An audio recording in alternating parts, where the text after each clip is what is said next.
Assalamualaikum warahmatullahi wabarakatuh. Jumpa lagi dengan saya Walid Umar. Pada video kali ini kita akan membahas terkait implementasi ya,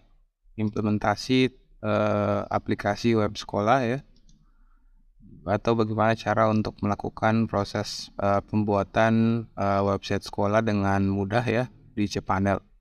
Jadi pada kesempatan kali ini kita akan coba akses ya. Sebelumnya saya sudah punya sebuah website ya, web.smknet.my.id. Ini harusnya juga sudah HTTPS ya, sudah HTTPS, dan saya juga sudah membuat cPanelnya ya. Jadi sudah ada cPanelnya. Jadi saya membeli sebuah web hosting yang sudah dilengkapi dengan cPanelnya ya. Jadi cPanel sendiri adalah sebuah tool control panel yang didesain untuk mempermudah kita ya dalam melakukan proses manajemen website kita. Nah, untuk itu kita harus login dulu ya. Kita akan login menggunakan admin demo web. Teman-teman juga bisa mengakses website ini menggunakan domain ini ya. Kita login. Nah, di sini kita sudah berhasil masuk ke halaman dari cPanelnya. Nah, di sini kita bisa lihat sama-sama ya, halaman web yang kita sudah buat ini masih dalam keadaan kosong ya.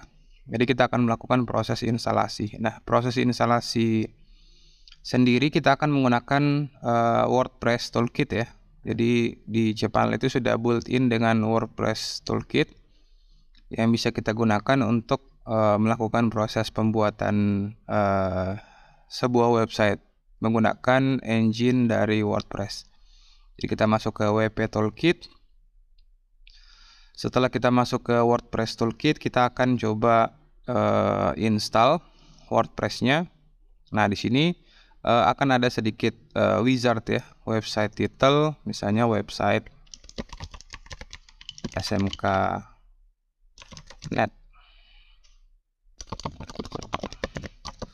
Terus di sini kita diminta untuk memilih plugin yang akan digunakan. Kita pilih WordPress. Banyak sekali plugin yang disediakan ya, atau tema yang bisa kita set. Kita akan coba e-commerce. Terus di sini kita bisa pilih bahasa ya, website language, dan versi dari WordPress yang akan kita install adalah versi yang current ya, yang terbaru harusnya. Nah, selanjutnya di sini ada username sama password ya dari WordPress-nya. Di sini akan kita coba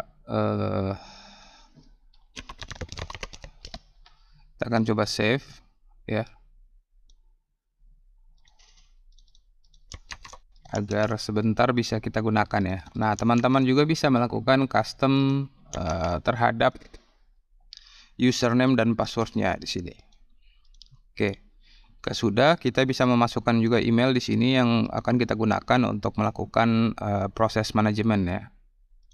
Setelah itu kita bisa klik pada database. Nah, ini database, konfigurasi database-nya otomatis dibuat ya, nama database, database username, dan database password. Selanjutnya untuk automatic update-nya kita bisa centang ya.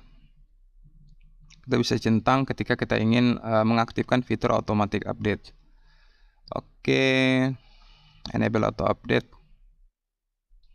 Oke, update time automatical, enable auto update from WP Toolkit.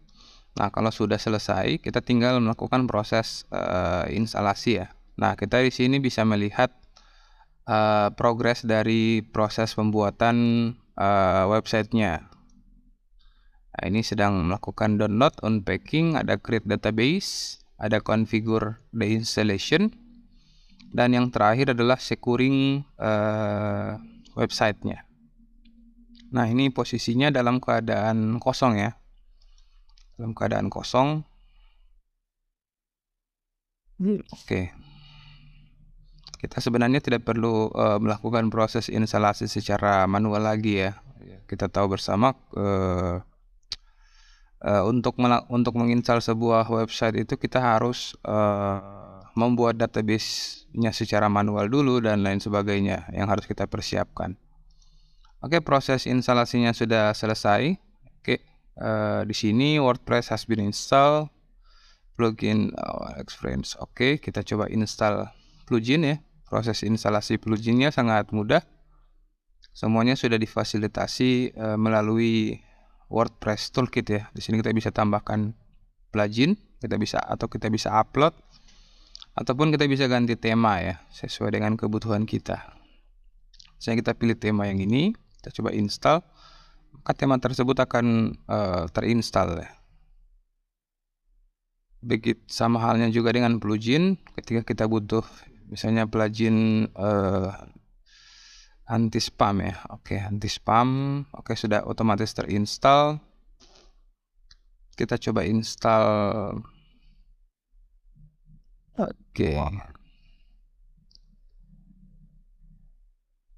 Kita coba install plugin untuk security ya, limit login attempt. Jadi di sini kita juga bisa menentukan rating ya, rating dari tema atau plugin yang ingin kita install. Misalnya kita ingin hanya menampilkan plugin yang bintangnya 5 atau yang penggunaannya terpercaya. Jadi kita bisa merubah centangnya. Sama halnya juga dengan tema ya. Oke, sudah terinstall beberapa tema ya. Kita tambahkan beberapa tema lagi.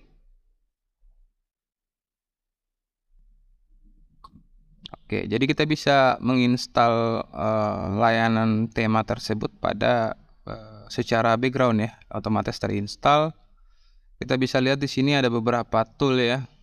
Ada debugging, ada search engine index, itu otomatis enable, password protection dan lain sebagainya. Nah, di sini ada status vulnerability. Nah, kita bisa fixkan ya permasalahan ini. Oke. Unoutblind SSRF vulnerability. Nah, kita bisa melakukan mitigasi secara otomatis ya. Otomatis. Jadi kita tidak perlu handle secara server side lagi ya. Jadi kita bisa langsung handle menggunakan fitur yang sudah disediakan. Nah, kita juga bisa melakukan proses audit ya terkait keamanan dari website kita. Kita bisa cek security. Nah, si WordPress tool kita akan melakukan proses scanning ya terhadap security. Nah, di sini dia akan memberikan semacam sebuah status ya. Ya, kita centang semuanya, terus kita secure, kita amankan ya. Oke. Ini sedang proses securing, jadi restricted access file and directory. Oke, di sini statusnya kita bisa lihat sudah tercentang. Nah, fitur ini berguna untuk meningkatkan keamanan dari website kita ya. Oke, di sini kita bisa lihat masih ada satu isu. Oke, redirect redirect to HTTPS-nya masih enable. Kita coba aktifkan ya, redirect. Oke, maka otomatis seluruh pengguna yang mengakses itu akan diredirect ke HTTPS. Oke, ya tadi ada sedikit permasalahan konfigurasi ya. Jadi saya melakukan proses reinstall kembali terhadap website kita. Jadi cara untuk mereinstall itu sebenarnya kita klik centang, terus kita tinggal klik yang di sini, terus kita bisa remove ya. Oke, dan otomatis bisa kita menambahkan instalan baru ya, sesuai dengan domain ataupun domain yang kita butuhkan ya. Misalnya kita ingin buat subdomain, nah kita tinggal tambahkan yang baru dan instalasinya cukup mudah saja. Di sini kita akan coba login ke WP admin ya, dan kita akan login menggunakan username yang sudah kita kopikan tadi. Ya, kita paste, terus kita login, masuk. Nah, ini adalah tampilan dari WordPress-nya ya. Kita bisa modifikasi tema ya. Kita bisa menambahkan tema baru ya. Misalnya kita masuk ke menu themes, kita install. Misalnya kita ingin menambahkan tema baru, kita tinggal klik install dan otomatis temanya akan ada di sini. Ataupun kita bisa gunakan cara manual ya. Oke, ini satu tema sudah ada, kita bisa aktifkan dan kita bisa langsung preview ya untuk menyesuaikan dengan tema yang kita sudah install tadi. Oke, jadi semua konfigurasinya bisa kita lakukan melalui WordPress admin ya. Kita setting tipografi, kita setting container, kita setting tombol dan lain sebagainya. Jadi ini tema yang bisa kita gunakan, dan sekali lagi tema yang sudah disediakan oleh WP Toolkit itu bersifat free ya. Jadi dapat kita gunakan secara bebas. Oke, jika sudah, kita tinggal akses sebenarnya ya. Tinggal akses websitenya, otomatis akan berubah ya. Kalau kita terbitkan, tampilan websitenya akan berubah sesuai dengan tema yang sudah kita install. Jadi kita bisa custom lagi di sini ya. Kita bisa tambahkan menunya, kita bisa setting menunya dan lain sebagainya. Oke, sekian video tutorial kali ini. Semoga apa yang saya sampaikan bermanfaat. Mohon maaf atas segala kekurangan. Wassalamualaikum warahmatullahi wabarakatuh.